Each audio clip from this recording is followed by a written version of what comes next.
Bienvenue sur Africa 24 dans cette nouvelle édition. Voici les titres de l'actualité. Les observateurs électoraux déployés au Tchad saluent le bon déroulement de l'élection présidentielle du 6 mai. Aucun incident majeur n'a été signalé lors de ce scrutin, censé mettre fin à 3 ans de transition politique. Le dialogue national intermalien se poursuit jusqu'à ce vendredi 10 mai à Bamako. Il s'agit de la 3e et dernière phase de ce processus devant conduire à la paix et à la réconciliation nationale. Et l'embarquement du pétrole nigérien est désormais interdit au Bénin, une mesure drastique du président Patrice Talon pour inciter le Niger à rouvrir sa frontière commune avec le Bénin, fermée depuis plusieurs mois maintenant, sans raison avancée. Crédible, équitable et transparente, ce sont les mots employés par les observateurs nationaux et internationaux déployés lors de l'élection présidentielle du 6 mai au Tchad. Toutefois, en amont, la délivrance des accréditations pour observer le scrutin a posé problème. Près de 3000 observateurs de la société civile ont été mis à l'écart par la commission électorale, malgré des demandes soumises dans les délais requis. Le dépouillement se poursuit et les résultats sont attendus pour le 21 mai. Reportage de notre correspondant au Tchad, Mahamat Ramadan. Commentaire Catherine Gombe. Le scrutin présidentiel du 5 au 6 mai 2024 au Tchad est libre, équitable et transparent. C'est le constat unanime que font les observateurs électoraux accrédités pour l'élection présidentielle. Selon les rapports préliminaires des observateurs nationaux et internationaux, les votes se sont déroulés dans le calme et la sérénité, malgré des incidents mineurs qui ont trouvé rapidement des solutions et qui n'entravent en rien le scrutin. Pour la mission d'observation de l'ONG Nouvelles Perspectives, par exemple, l'autorité nationale de gestion des élections a bien pris en compte les recommandations faites en amont et a parfaitement réussi l'organisation du scrutin.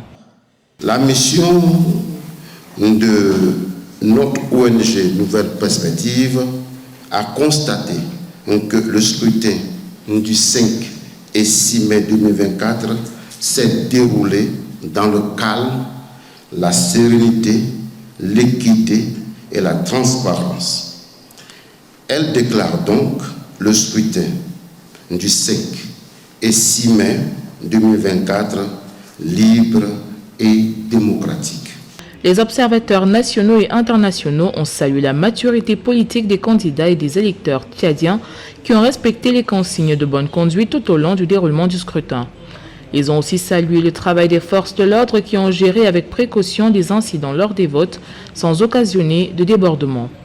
Ils recommandent par ailleurs à l'autorité en charge de gestion des élections de prendre en compte les suggestions des observateurs pour améliorer davantage la tenue des prochains scrutins. Il y a eu des manquements dans le sud et quelque part il y a d'autres encore dans le nord. Mais est-ce que ces points isolés peuvent mettre en cause ou remettre en cause le scrutin? Nous disons non. Évidemment, c'est un scrutin qui est organisé et tous les Tchadiens sont appelés à aller aux urnes. Chaque personne n'a pas la même moralité.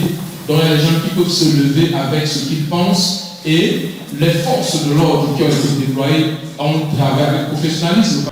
Plus de 8 millions d'électeurs ont voté ce 6 mai 2024 pour élire leur nouveau président de la République et mettre fin à la transition politique enclenchée depuis avril 2021 suite au décès de l'ancien président Idriss Déby Itno. Les citoyens sont sortis massivement voter le candidat de leur choix parmi les 10 qui concourent pour la magistrature suprême. De son côté, l'opposition tchadienne dresse un bilan plus rugueux de la journée électorale du 6 mai. Le parti Les Transformateurs du Premier ministre et candidat Succès Masra a dénoncé le 8 mai des menaces et violences graves faisant, je cite, peser un risque sur le processus électoral. Fin de citation. Une liste d'intimidations et de dérives recensées depuis le jour du vote a été dressée par le parti d'opposition, telles que des arrestations arbitraires, des intimidations de militants ou encore des manipulations et des accusations de tricherie visant à salir la réputation du parti. Une série d'allégations que Succès Masra a tenté de temporiser avec des propos beaucoup plus mesurés. Face à la presse, le candidat numéro 7 a affirmé vouloir se concentrer sur l'essentiel, la vérité des urnes, en appelant à la responsabilité collective. Le dialogue national intermalien lancé le 6 mai se poursuit à Bamako. Il s'agit de la troisième et dernière étape après les phases communales et régionales pour dessiner les contours du futur Mali. Ce dialogue national se déroule toutefois en l'absence des principales formations politiques, des groupes armés et des chefs des groupes djihadistes du pays. Les recommandations finales sont attendues pour ce vendredi 10 mai. Le point avec Esther Conan. En prélude aux recommandations finales du dialogue intermalien pour la paix et la réconciliation nationale qui ferme ses portes ce 10 mai 2024, les participants soulignent le bon déroulement des discussions. Cette initiative prise par le président le colonel Assimi Goïta le 31 décembre 2023 devrait sortir le pays de la crise sécuritaire dans laquelle il est plongé depuis 2012 jusqu'à ce jour. Les travaux se déroulent normalement et je tiens à exprimer ma joie, ma très grande satisfaction face au comportement des Maliens pour ce dialogue. Les gens ont exprimé librement leurs pensées. Il n'y a pas eu de querelle. Chacun a dit ce qu'il voulait. Il n'y a pas eu d'interruption. Et chacun a exprimé ses idées. Cette phase du dialogue intermalien se décline, selon le comité de pilotage, comme l'ultime étape de synthèse et de consolidation des recommandations issues des discussions préliminaires tenues dans les communes, les régions, les ambassades, les consulats et les universités de Bamako et Ségou. Ah oui, les discussions se passent dans de bonnes conditions parce que les discussions se passent dans la franchise, dans la vérité, dans la justice. Donc nous sommes en train de faire ces recommandations. Moi, je fais partie de la commission de défense et sécurité. On a eu beaucoup de recommandations, on a échangé, on a débattu des problèmes du Mali et nous sommes en train de chercher les solutions. Les 3 jours ont permis vraiment de déceler des problèmes et d'en trouver des solutions par rapport à ce qui secoue le Mali de 2012 jusqu'à présent.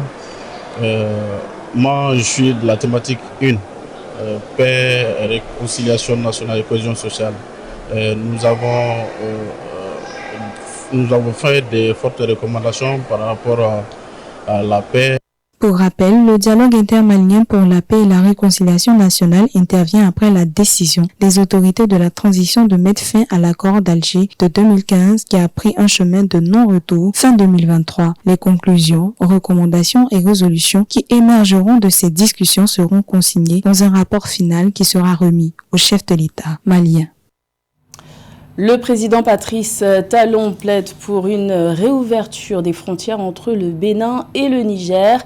Une frontière rouverte côté Bénin depuis la levée des sanctions économiques fin février imposées par la CEDEAO à la suite du coup d'État militaire de juillet 2023, mais restée fermée côté nigérien. Le chef de l'État béninois a donc décidé d'interdire l'embarquement du pétrole nigérien via la plateforme de Sémé-Podji, où atterrit l'oléoduc en provenance d'Agadem qui transporte 90 000 barils de pétrole par jour. La levée de cette interdiction devrait dépendre de la normalisation des relations entre les deux pays et de la réouverture des frontières telles que demandée par le président Patrice Talon. Écoutons-le. C'est vrai que pour nourrir nos frères et sœurs, pour vendre des céréales au Niger, nous avons permis que l'informel règne parce que c'est quand même nos frères et sœurs qui ont besoin de manger. Mais est-ce que nous allons transformer toutes les relations économiques, sociales, politiques entre le Niger et le Bénin en informel? Et ça, c'est trop sérieux. C'est des contrats qui lient 3 pays, des entreprises et consorts. Nous avons dit ça ne peut pas être informel. Il faut que les relations économiques, les relations d'échange soient rétablies pour que les biens, notamment ce pétrole, puissent traverser le Bénin, être chargés et consorts. C'est ce que nous avons dit. Nous n'avons pas reçu de réponse. Non, c'est à croire que les autorités nigériennes préfèrent que le pétrole nigérien traverse le Bénin de manière informelle, soit chargé dans nos eaux de manière informelle, parce qu'ils estiment que le Bénin est un pays ennemi, peut-être que les autorités béninoises sont des ennemis. Alors, si nous sommes vus comme des ennemis, alors notre maïs aussi doit être vu comme un maïs ennemi. Le sorgho, le mil qui va au Niger, sont-ils devenus des produits ennemis du Niger? Et pourtant, nous les laissons partir. On ne peut pas nous voir comme des ennemis et vouloir de nos biens, de nos efforts, de notre collaboration, autrement que dans l'adversité également. La Tanzanie compte s'appuyer sur l'intelligence artificielle pour lutter contre la corruption et améliorer ses prestations de services. Le gouvernement tanzanien ambitionne d'intégrer l'IA à ses plateformes d'administration numérique, une démarche qui nécessite l'instauration d'un cadre de réglementation. Les explications de Catherine Gombe. Le gouvernement tanzanien va intégrer l'intelligence artificielle dans les plateformes d'administration en ligne pour plus d'efficacité et de transparence. C'est ce qui ressort d'un conseil ministériel tenu le 7 mai 2024 à Dodoma, la capitale tanzanienne. Pour les autorités, l'IA peut jouer un rôle dans la lutte contre la corruption et l'amélioration de la prestation de services. À cet effet, un appel à proposition de loi a été formulé pour élaborer un cadre réglementaire lié à l'usage de ces technologies nouvelles. Depuis 2022, le pays a investi plus de 154 millions de dollars pour améliorer et renforcer l'infrastructure de communication et soutenir l'éducation numérique. Une partie de cette stratégie consistera à examiner la sensibilisation générale du grand public et la manière de la placer dans un contexte compris de tous, car une grande partie de cette technologie est contextuelle. La Tanzanie est en train de faire un pas important dans cet espace pour être plus intentionnelle au sujet de cette technologie. Ainsi, la Tanzanie est en place de rejoindre l'Égypte, le Rwanda et l'île Maurice qui ont établi des lignes directrices, des codes de conduite et des organismes de réglementation pour promouvoir le développement et l'utilisation éthique de l'IA. Une réalisation qui, de l'avis des experts, peut encourager les investissements à condition d'être suffisamment outillés. En Afrique, environ 36 pays sur 54 ont établi des réglementations formelles en matière de protection des données, offrant une base potentielle sur laquelle une législation solide en matière d'IA peut être construite. Le défi consiste à trouver des talents de qualité, les gens qui peuvent construire à une échelle qui peut servir le continent. Et maintenant, c'est le problème auquel nous sommes confrontés. Cet état d'esprit d'entreprise qui peut s'étendre à l'échelle continentale et mondiale. De l'avis d'autres spécialistes du numérique, le rythme rapide des changements technologiques et la complexité de l'IA peuvent rendre difficile la mise en œuvre d'une réglementation efficiente pour les années à venir. Ils estiment important d'investir davantage dans la sensibilisation des décideurs politiques et du public pour éviter des incohérences. La capitale sénégalaise, Dakar, a accueilli les 7 et 8 mai le forum sur l'agriculture numérique, une rencontre de 2 jours qui a mis en lumière les défis et les opportunités constatées dans le développement de ce secteur, à l'heure où la souveraineté alimentaire fait partie intégrante du plan Sénégal émergent 2024-2029. Plus de détails avec Fatma Nyang. Discuter autour des défis et des solutions numériques envisageables pour une agriculture innovante, productive et durable, c'est l'objectif du Forum sur l'agriculture numérique qui a démarré le 7 mai 2024 et se tient sur 2 jours à Dakar, au Sénégal. Ce forum s'inscrit dans le cadre du projet D4D-Up initié par la Délégation générale à l'entrepreneuriat rapide des femmes et des jeunes en partenariat avec la coopération luxembourgeoise. Le numérique au service de l'agriculture, donc dans des secteurs forts de l'économie du Sénégal. Nous sommes en train de nous parler de 2 portefeuilles importants aujourd'hui pour ce qui fait sens dans tout ce qui est souveraineté alimentaire, dans tout ce qui est l'agriculture durable, l'agriculture résiliente. L'ADER aujourd'hui avec ses partenaires forts, donc un programme qui s'appelle D4D-Up, financé par l'Union européenne, et sur lequel c'est la coopération luxembourgeoise à travers LuxDev et la DRFJ que ce programme est aujourd'hui en train de se poursuivre.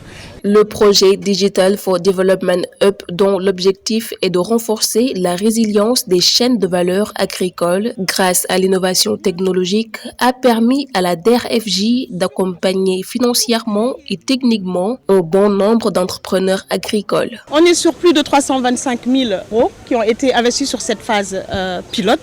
Mais comme je le dis aujourd'hui, c'est plus de 50 entrepreneurs agricoles qui ont été entrepreneurs agricoles, donc agripreneurs qui ont été accompagnés d'un côté. De l'autre côté, nous avons également des startups, donc ces apporteurs de solutions innovantes pour les agriculteurs qui sont également accompagnés. La phase pilote du projet sera achevée d'ici fin 2024, suivie d'une session d'immersion en benchmarking au Luxembourg. Cette initiative vise à familiariser les agripreneurs tech sénégalais avec les outils disponibles et leur permettre d'explorer d'autres solutions innovantes. C'était le journal de la rédaction. Merci de l'avoir suivi. L'information continue sur Africa 24.